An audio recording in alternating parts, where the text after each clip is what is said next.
Amén. Pueden tomar sus lugares, amada iglesia. Qué felicidad poder estar con ustedes este domingo 10, Señor. Y como lo hemos dicho, no es un día del Señor más, no es un día del Señor común, sino es justamente en la fecha donde Cristo resucitó. Hoy estamos celebrando el domingo de resurrección, un domingo donde el Señor pues cumple su promesa en resucitar. Había dicho que iba a morir, iba a ir a la cruz. Sabía, conocía que iba a ir a la cruz, pero también dijo, no me voy a quedar en esa tumba, sino voy a resucitar. Y hoy estamos conmemorando ello. Y también conmemorando ello, pues vamos a culminar nuestra serie, el poema de la cruz. Hoy día culminamos la serie que tanto hemos estado viendo, cada palabra que Cristo mencionó en la cruz. Y así que como todo poema tiene un verso final, ¿no? ¿Quiénes les gusta leer poemas? ¡Ah, qué románticos son! Pero si leyeran poemas, ¿no? Si fueran románticos, ¿no? Sobre todo los casados, si fuesen un poco más románticos, si leen un problema, dejen sus problemas en el altar. Si leen un poema, todo poema tiene un final. Y es más, esa parte final del poema te lleva a entender esa carnecita, esa esencia del poema. Te lleva a entender eso, ese clímax donde tú dices, de todo esto trata. Puedes ver la intención del autor en cada verso al conocer el final del poema. Se podría decir que es el verso más esperado, es el verso en el sentido correcto, es el verso más excitante de todo el poema. ¿Por qué? Porque te lleva a entender cómo va a desenlazar todo. Y el final del poema de la cruz no es necesariamente un final donde, ya genial, quedó ahí la historia y pues volteo la página o leo otro libro. No, ese final no es un final como podrías esperártelo. Porque ese final del poema de la cruz va a marcar un comienzo a una eternidad. El final del poema de la cruz marca un comienzo a una eternidad. Y ya no de más poemas, o tal vez por ahí hay algunos cuantos, pero marca el comienzo de una vida eterna junto al autor del poema. Ya no solamente vas a leer el poema de lejos, sino el final del poema de la cruz te lleva a una vida eterna junto al autor. De primera fila vas a estar junto al autor. Si leyeras poemas, porque ya me quedó claro que no leen, espero que no solamente no lean poemas, sino que puedan leer otras cosas. Pero si tú lees un libro y te enamoras del libro y estás ahí rebuscando en el libro, estás con esa novela, pues imagínate conocer al autor. Y ahora no solamente conocer al autor del poema, sino vivir con el autor, pudiéndole preguntar exactamente todo lo que tú quieres con respecto a por qué pensó el poema, a por qué tuvo que escribir ese poema, o por qué tuvo que escribir ese libro, por qué tuvo que haber esa historia, del porqué de los personajes. Puedes preguntarle todo. Ahora, si eso puede pasar con ese autor, yo me imagino conversar no voy a mencionar al autor porque ya me voy a delatar, pero me imagino conversar con el autor de mi anime favorito. Ya por ahí algunos van a detectar cuál es. Aunque no sepa japonés, pero si habláramos el mismo lenguaje, ya me imagino todas las preguntas que podría hacerle con respecto a cada personaje, con respecto a cada desenlace y por qué hizo esto, por qué no el otro. Tal vez hacerle algunos reclamos, ¿no? Pero si tú convives con el autor del libro favorito o del poema favorito que tú tienes, pues se te van a venir 1000 preguntas a la cabeza.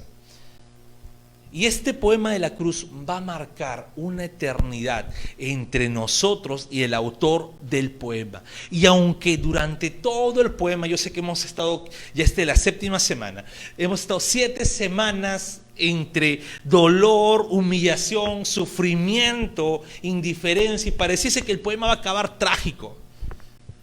Más trágico que Romeo y Julieta. Más trágico que la novela más trágica que puedes haber visto. Parecía hacer todo, ¿por qué? Porque es sufrimiento, incluso hasta termina con una muerte. Pero no, este poema narra una victoria inminente. Narra una victoria inminente, narra un final y eterna del autor e intérprete. Da una victoria, narra una victoria inminente. Esta victoria es una victoria final porque ya no van a haber más batallas. ¿Ok? Y esta victoria también es eterna del autor e intérprete de la novela, de este poema. Y como diría la Biblia, o como dice la Biblia, del autor y consumador de este poema. ¿Sí? Ahora, Jesús es el autor y consumador del poema, siendo verdaderamente Dios, verdaderamente hombre. En la cruz dejó su último suspiro, su último respiro, ese último aliento de vida, y antes de morir en las manos de Dios, ese último suspiro lo dejó en las manos de Dios. Ese último respiro que dio Cristo en la cruz, lo puso todo en las manos de Dios. Y esto, ¿sabes qué nos enseña? Que nada de lo que estaba escrito era improvisado. No era un stand-up comic donde se para un loco y empieza a improvisar y se le vienen ideas en la cabeza. No es un show de domingo en la noche donde solamente improvisan. Es algo que estaba completamente planeado ni siquiera desde el principio, sino desde una eternidad. Cada parte de este poema estaba completamente planeado. Por eso Cristo, incluso en su último respiro, le dice: todo está en tus manos, Padre. Todo está en tus manos, Dios. Inclusive la muerte de Cristo estaba en las manos.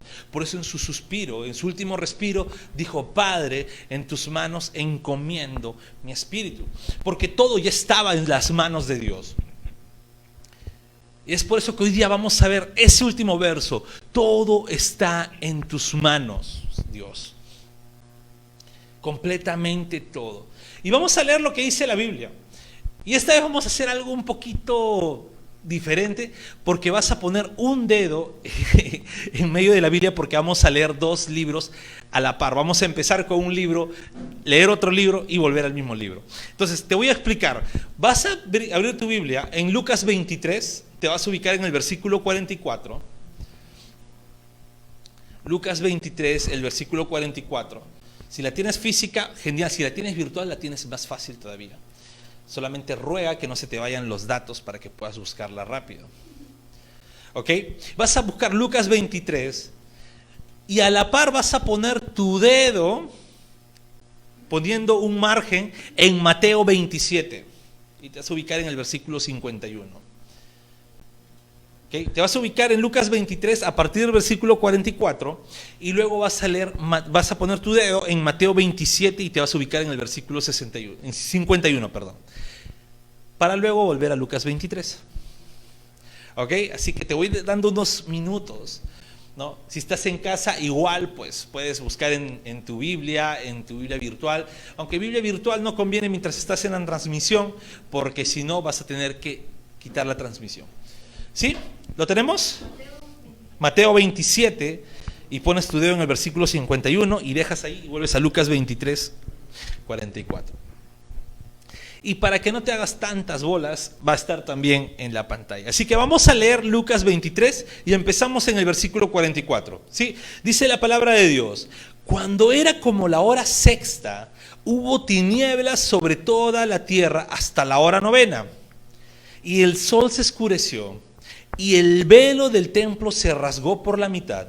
Entonces Jesús, clamando a gran voz, dijo: Padre, en tus manos encomiendo mi espíritu.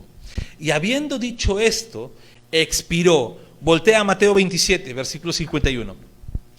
Mateo 27, 51 dice: y he aquí, el velo del templo se rasgó en dos, de arriba a abajo, y la tierra tembló, y las rocas se partieron, y se abrieron los sepulcros, y muchos cuerpos de santos que habían dormido se levantaron, y saliendo de los sepulcros después de la resurrección de él, vinieron a la santa ciudad y aparecieron a muchos.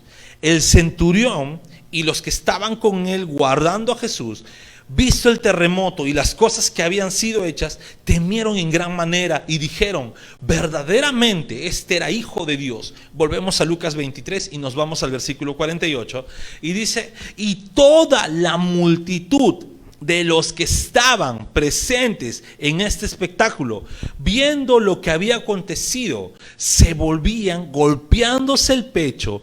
Pero todos sus conocidos y las mujeres que le habían seguido desde Galilea estaban lejos mirando estas cosas. Oramos. Amado Dios Todopoderoso, gracias te damos por tu palabra. Señor, ayúdanos a entender. Y no solamente entender, sino hacer parte de nosotros mismos tu palabra. Porque es perfecta para nosotros. Porque fue tu palabra la que nos dio vida. Y es tu palabra la que creó todas las cosas, Señor. Ayúdanos a vivir en tu palabra. A ti sea la gloria en todo momento, Señor. Guíanos. Amén y amén. Explico algo por qué he hecho esta locura de pasar de un libro a otro. ¿Ok? Para que puedan entender, para que no digan: ay, ¿qué está haciendo Naín? Está improvisando. No, todo está planeado desde la eternidad. ¿Ok? He hecho esto porque esto se le conoce como tanto Mateo, Marcos, Lucas, como evangelios sinópticos. Okay, evangelios que narran exactamente casi el mismo sistema desde la perspectiva de cada autor. Entonces, para tener una idea general de lo que pasó, estoy leyendo justamente estos dos evangelios, sobre todo por los sucesos que cada autor tuvo, que creyó, inspirado por el Espíritu Santo, que narrasen. Pero nosotros, como tenemos los 3 evangelios sinópticos ya en nuestras Biblias, quiero que leamos exactamente para entender bien lo que pasó, cada parte del contexto y cada parte de lo que sucedió, ¿sí? Entonces, vamos al contexto, vamos a ver lo que sucedió. Y lo primero que vemos aquí es que la naturaleza reaccionaba ante el padecimiento de su creador. A veces pensamos que lo natural, muchas de las cosas naturales son inanimadas o no tienen vida, están completamente, simplemente porque están ahí. E incluso hasta ni siquiera sabemos el por qué están. Tratamos de darle razones científicas. Pero vemos que la muerte de Cristo, ojo, fue la muerte de Cristo, no fue la muerte de cualquier mártir, no fue la muerte de cualquier profeta, no fue la muerte de cualquier sacerdote, ni siquiera la muerte de cualquier rey, fue la muerte de Cristo. Y ya sabemos que Cristo fue profeta, fue rey y fue sacerdote. E incluso en la cruz estaba cumpliendo en totalidad su función sacerdotal. Y la naturaleza no podía estar quieta, porque su creador estaba muriendo en esa cruz, estaba padeciendo en esa cruz. La naturaleza no estaba quieta. Y ya lo hemos leído, ¿no? En el versículo 44 de Lucas 23, que hubo tinieblas por 3 horas, desde la hora sexta hasta la hora novena. Ya hemos visto en prédicas anteriores que no era producto de un eclipse por la fecha. No habría luna llena, habría luna llena, así que no habría motivo de un eclipse. Era la tierra entera sufriendo lo que estaba sufriendo Cristo en la cruz. Y hubo tinieblas por 3 horas. Y no solamente tinieblas, cuando Cristo murió, lo acabamos de leer, hubo terremoto. Y ahora, yo sé que acá en Lima, al menos acá en Lima y en Perú, no somos muy sísmicos. Y nuestros temblores son muy cortitos y muy suavecitos. Somos unos exagerados porque apenas hay un temblor suavecito, estamos ya whatsappeando temblor, temblor, temblor. Otros ponen el tsunami, ¿no? El grado, la magnitud de lo que pasó. ¿Sí? Pero somos exagerados, pero no hay un temblor muy fuerte. No hay un terremoto fuerte, no hay algo que sacude y que digamos, ¡ah, Dios mío! Yo creo que ninguno, salvo algunas excepciones, me apunto, haya salido en paños menores por un temblor fuerte aquí en Lima. Salvo algunas excepciones. porque no tenemos actividad sísmica fuerte. Sin embargo, aquí dice que la tierra tembló, pero si nos damos cuenta, tembló de una forma sobrenatural, porque decía que las piedras, las rocas se partieron.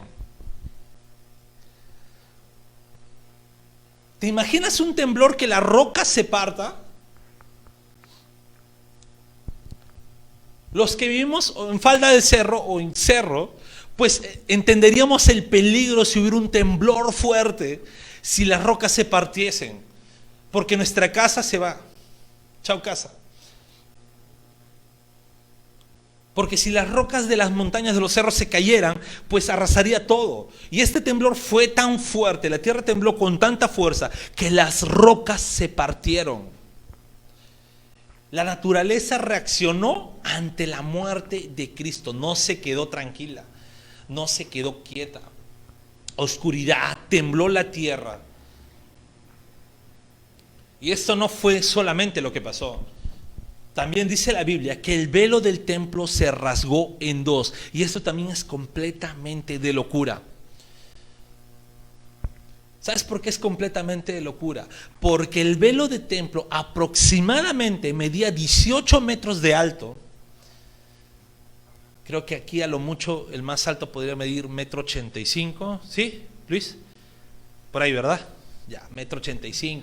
Pero no medimos 18 metros, ni Goliat medía tanto. 18 metros de alto, pero no solamente eso. El velo era 18 metros de alto, 10 metros de ancho. Pero no basta con ello. El grosor de la tela era aproximadamente de 8 centímetros. Entonces, no iba a ser fácil romperla. Primero por la forma, porque dice que fue desde arriba hacia abajo. Segundo, porque no podría hacerlo nadie sumamente rápido para hacerlo, ni tampoco hubiera podido hacerlo porque estaba cuidando siempre el templo la guardia judía. Estaban los sacerdotes ahí. ¿Te imaginas a alguien, voy a profanar el templo? Lo sacaban a pedradas. Era imposible hacerlo, pero este rompimiento del velo tiene un significado muy profundo. El rompimiento del velo del templo tiene un significado muy profundo. ¿Por qué? Porque ya no habría separación entre Dios y sus hijos. La muerte de Cristo, todo está en tus manos, Señor. Es en tus manos encomiendo mi espíritu. Ese rajón del velo significaba, ¿sabes qué? Ya no va a haber separación entre mi presencia y ustedes. Así que alégrate por ello. Ya no iba a haber separación entre Dios y sus hijos.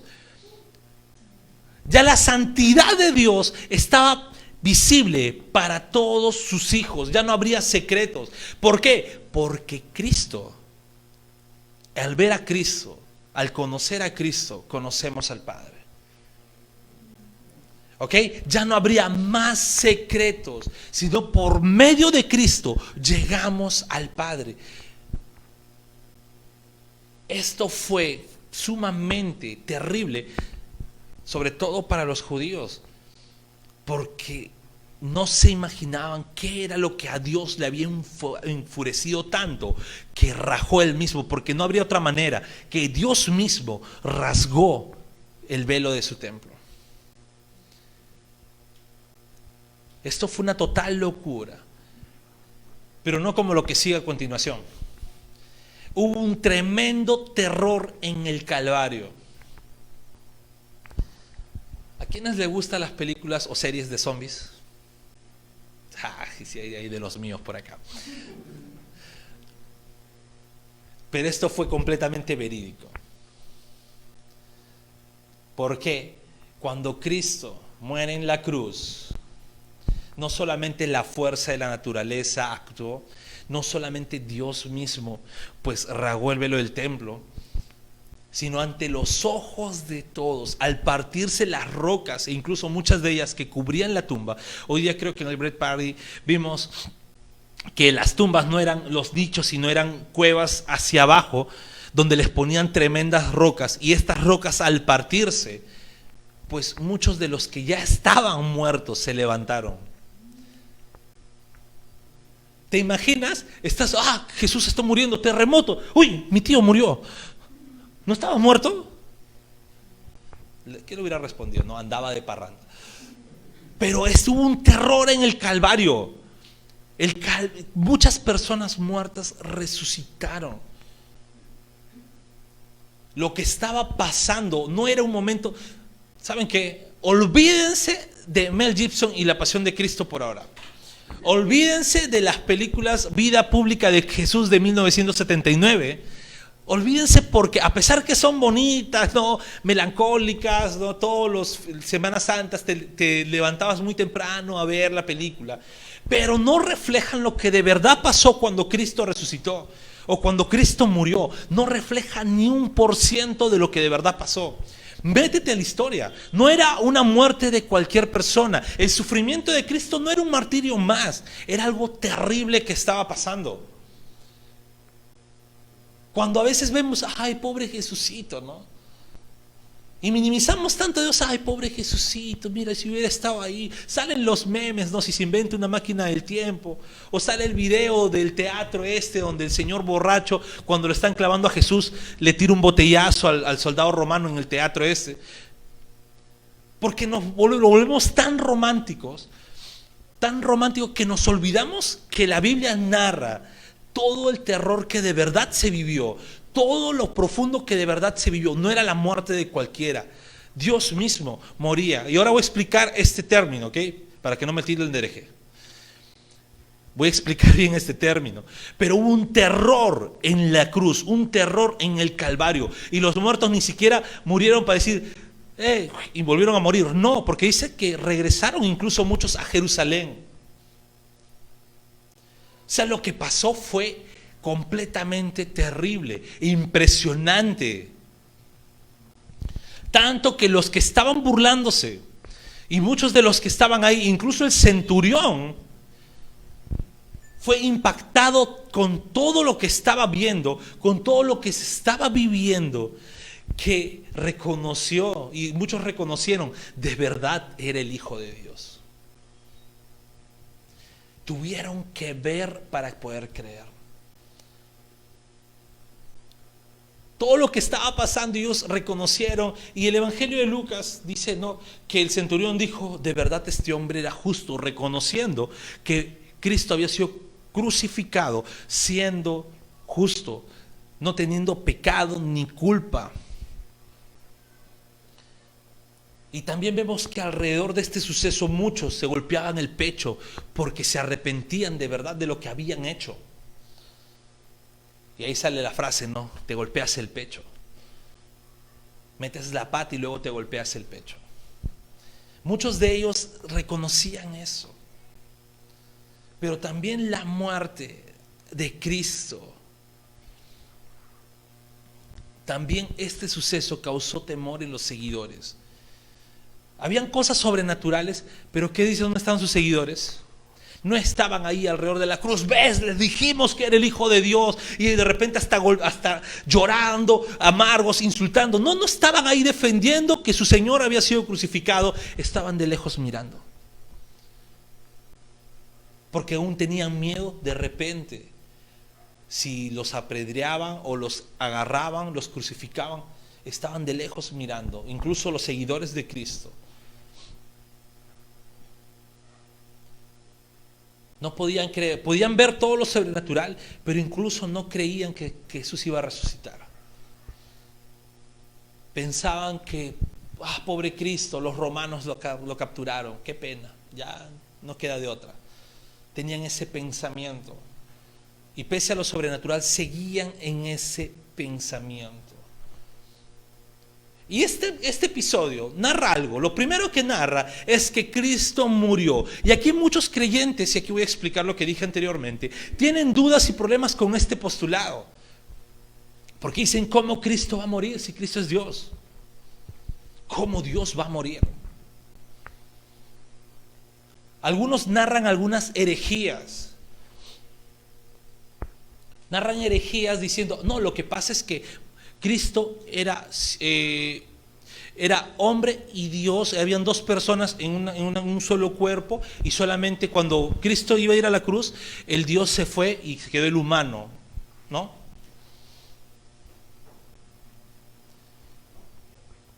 Cristo era verdaderamente hombre, verdaderamente Dios, porque la esencia de Dios se encarnó en el vientre de una mujer y nació como un ser humano. Su parte divina no tuvo ni principio ni fin. Su parte divina era eterna. Pero su parte humana sí tuvo un principio. Pero Cristo era verdaderamente hombre y verdaderamente Dios. Y cuando nos referimos que Dios murió en la cruz, no quiere decir que Dios dejó de existir, porque entendamos que la muerte no es dejar de existir. La muerte es que tu parte inmaterial, o sea, tu alma deja tu parte material, que es tu cuerpo. Esa es la muerte. Pero no dejas de existir. Y esto fue lo que pasó. Cristo en la cruz, su parte inmaterial, dejó el cuerpo, pero seguía siendo Dios. Solamente el cuerpo estaba ahí. Y ahora, muchos no creyentes y algunos creyentes por ahí tienen por sentado que lo ocurrido en la cruz no fue literal, sino un hecho simbólico, y que Cristo en sí no resucitó, sino que resucita en la vida de todos aquellos que valientemente abogan contra la crueldad. Pero no fue un hecho real que resucitó, y con mentiras. Hay demasiadas pruebas de que Cristo resucitó. ¿Ok? Entonces, Cristo murió en la cruz. Sí, murió en la cruz. Nuestro Señor murió y padeció literalmente todo lo narrado en este poema. Todo lo narrado incluso durante todo el camino del Calvario. Y todo lo que padeció durante todo su ministerio. No es un cuento de, nuestro Señor padeció hasta llegar a la cruz y morir. Pero también nuestro Señor nos enseña en la cruz que incluso la muerte para un hijo de Dios es gloriosa.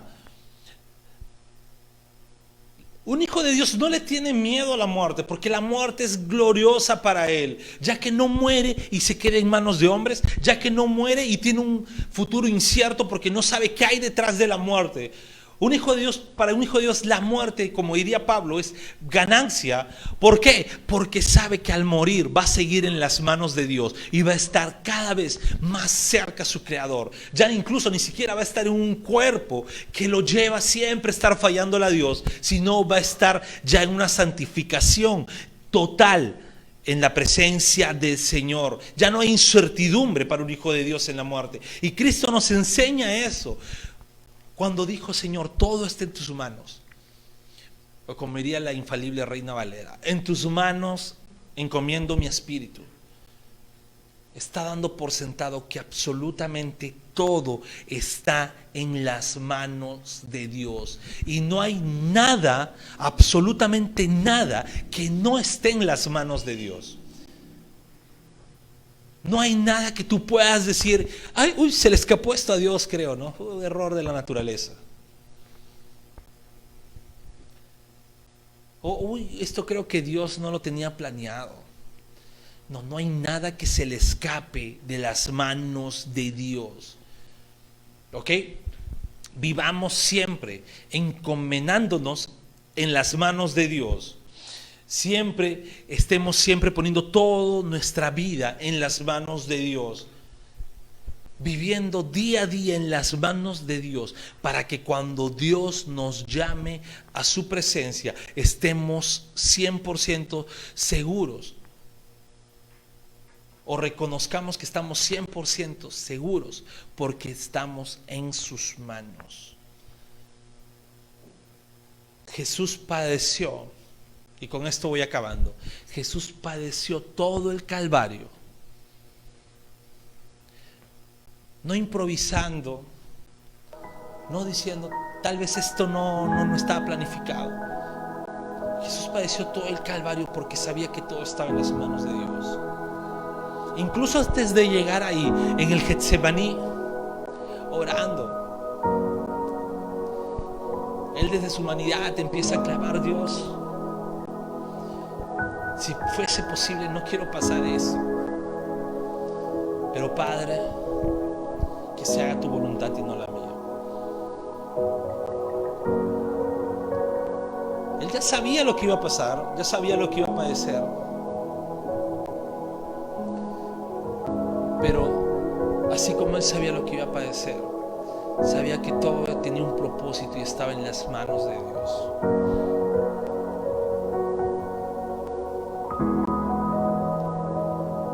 Y esto nos debe llevar a pensar: el que estemos en la iglesia, el que estemos aquí, el que por casi estos 3 años aproximadamente de pandemia y que estemos vivos, sanos, y así nos haya dado de repente el COVID, pues no nos llevó a la muerte, es porque Dios tenía todo planeado, estaba todo en sus propósitos. Y si de repente a muchos de nuestros hermanos o familiares o amigos sí les dio y partieron a la presencia de Dios, pues seguir entendiendo que todo estaba en los planes y en las manos de Dios. No hay nada que a Dios se le escape de sus manos. No hay ningún mínimo detalle. Y esto nos debe llevar a pensar: así como no hay un mínimo detalle que no esté en las manos de Dios, nosotros no podemos engañar a Dios. No es que, esto ya no lo voy a decir porque, pues ya no importa. No podemos engañar a Dios. O decir, voy a hacer este pecadillo por acá porque no creo que Dios se dé cuenta. No puedes engañarle a Dios. Todo está, absolutamente todo, en sus manos. No hay cosa tan grande que se escape de sus manos, ni cosa tan pequeña que se resbale por allí. Todo, absolutamente todo, está bajo el control de Dios. Jesús nos lo enseña. En la cruz Él exclamó, su último suspiro fue: en tus manos está todo, Dios, en tus manos está mi espíritu. Y nosotros día a día, hasta nuestro último suspiro, debemos tener esta exclamación, este último verso, siempre en nuestras oraciones: Señor, en tus manos estamos, en tus manos está mi vida.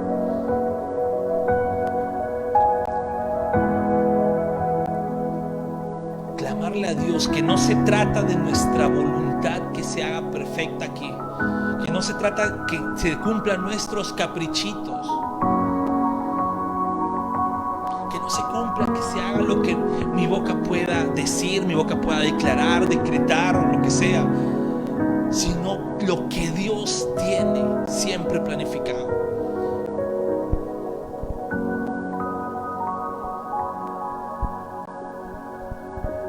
Y mira, aunque tú quieras hacer lo contrario, aunque tú quieras decir, ¿sabes qué? Yo voy a dar la contra, yo voy a dar por ahí, iluso, Dios siempre te va a llevar a su propósito. Lo que tal vez puedas hacer es perder mucho tiempo intentando salirte del propósito de Dios. Puedes perder años, pero Dios nunca va a dejar de cumplir sus planes. Dios nunca va a dejar de cumplir sus propósitos. Todo está en sus manos.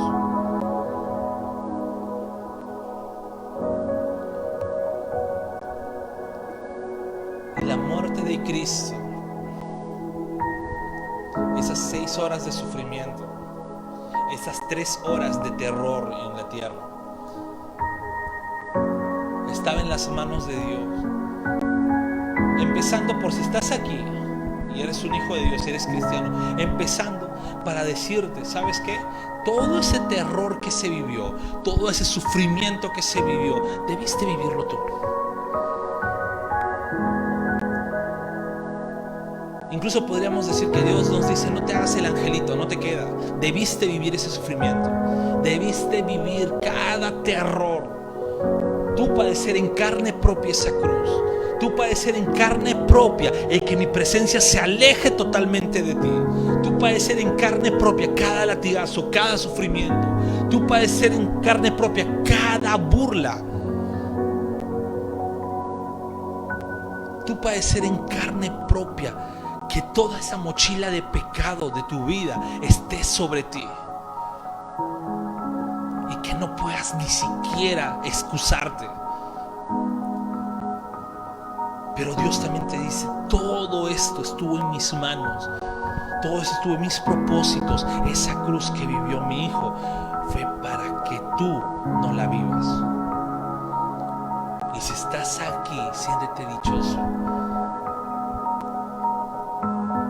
porque hagas lo que hagas, no te puedes ganar ello. Hagas lo que hagas, no te vas a ganar eso. Eso es pura gracia de Dios, puro regalo inmerecido de Dios. Puedes ofrendar millones, eso no te compra la salvación. Puedes hacer miles de obras caritativas, miles de obras en la iglesia, eso no te compra la salvación. Puedes predicar día y noche a diestra y siniestra, 1000 personas. Te puedes jactar que cuando tú predicas se convierte en miles, pero eso no te compra la gracia de Dios. Eso todo estaba en las manos de Dios para regalártelo, para entregártelo, sin que te lo merezcas, sin que tú digas, sin que tú puedas decir en algún momento: ¿sabes qué? Yo me lo merecí, yo, ¿sabes qué? Hice tal cosa para el Señor, yo hice la obra de Dios. Uy, si tuvieras, ¿no? Hay muchos que se jactan. Si tuvieras todo lo que yo hago por Dios, si tuvieras cómo hago la obra, yo me voy hasta tal lugar, me voy a tal lugar, canto, bailo, hago muchas cosas, hago teatros. Eso no te compra lo que pasó Cristo en la cruz. Eso fue pura gracia de Dios. Y esa gracia estuvo completamente en el poder del Señor, en sus manos. No se le escapó, no fue improvisado. Eso estuvo planeado por Dios para nosotros. Siéntete dichoso porque no puedes hacer nada para comprártelo. Y esa dicha no sea porque te sientas merecedor, sino que esa dicha, como diría Pablo, que sea por conocer de la gracia de Cristo en nuestras vidas. Mira, toda la evidencia que pasó Cristo en la cruz, todo ese terror que pasaba allí, y muchos incluso seguían incrédulos. Incluso muchos de los que estaban a su alrededor seguían incrédulos. No solamente habían vivido con Cristo, visto los milagros de Cristo, hablado con el Señor, y como diríamos ahora, ¿no? Sintiendo la presencia de Dios, ellos la sintieron completamente real porque estaba a sus lados. Sintiendo la presencia de Dios ahí hecho carne, Cristo tal cual. No les bastó eso.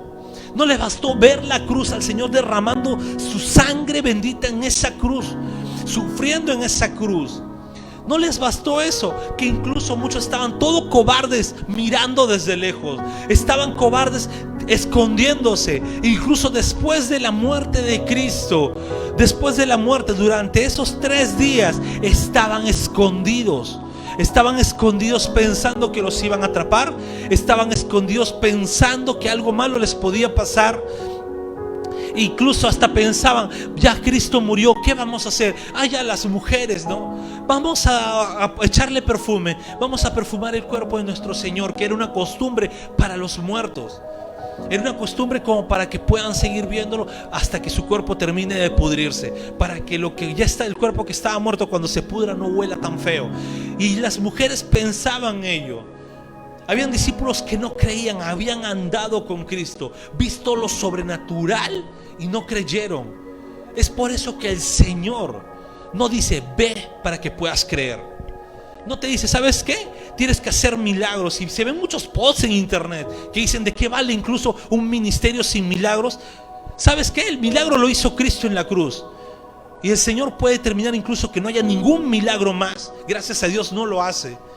Y que solamente creas por lo que su palabra dice, porque el milagro ya lo hizo Él. Y no se trata que tú le digas: ¿sabes qué, Dios? Cúmpleme esto para yo seguirte. Cúmpleme aquello para yo seguirte. ¿Sabes qué? Voy a orar para que el Señor me sane, y luego de que me sane voy a seguirlo. Pues mentiras. Los discípulos y los que estaban ahí vieron cosas más alucinantes de lo que tú y yo podemos ver hoy en día. Y aún así temieron y no creyeron. Incluso hasta Tomás le dijo: aunque lo vea, tengo que meter mi mano en los agujeros de su mano y en su costado. Hasta ese nivel de incredulidad. Y esto nos enseña que Dios no necesita mostrar nada para que creamos. Él ya lo hizo todo. Y si nosotros estamos aquí, no es porque necesitemos evidencias. Porque nosotros no somos evidencialistas en la palabra. No estamos buscando a ver qué evidencia me da para ver si la Biblia lo que me dice es verdad. No necesitamos ello. Nosotros siempre estamos bajo el presupuesto de lo que la Biblia nos detalla de lo que es.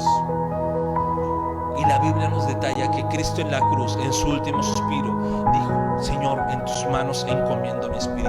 Todo está en tus manos, y nosotros debemos llevar todo a las manos de Dios. Todo, absolutamente todo.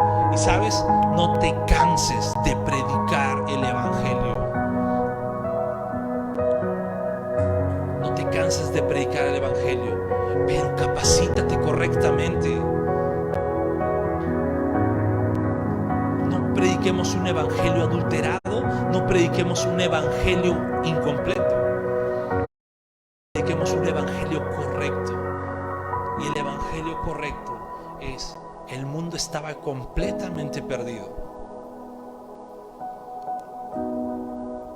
Y Dios, al tener todo en sus manos, en la segunda persona de la Trinidad se encarnó, se hizo verdaderamente hombre, siendo aún verdaderamente Dios. Padeció en la cruz, murió en la cruz, pero también resucitó para ser el primogénito de la resurrección y darnos la esperanza que en el día del Señor, en ese gran día cuando Él venga por segunda vez, resucitemos juntamente con Él y pasemos una eternidad con Dios. Oremos. Bendito Dios amado, gracias te damos.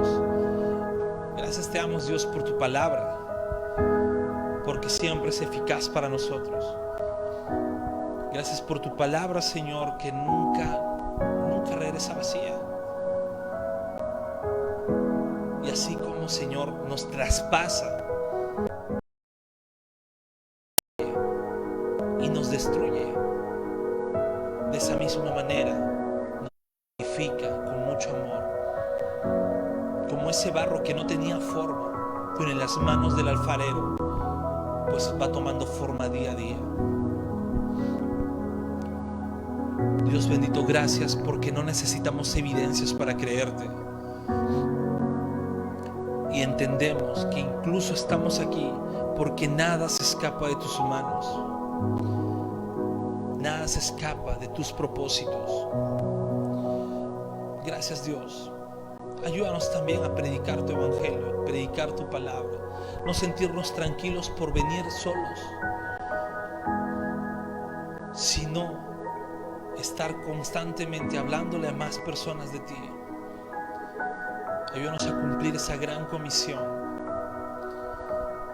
para que el día de tu regreso, pues tú te encuentres una iglesia santa, un mundo santo, un mundo lleno de ti. Te damos a ti la gloria, te damos a ti la honra, y vamos a seguir adorándote, Dios. Vamos a seguir exaltando tu santo y bendito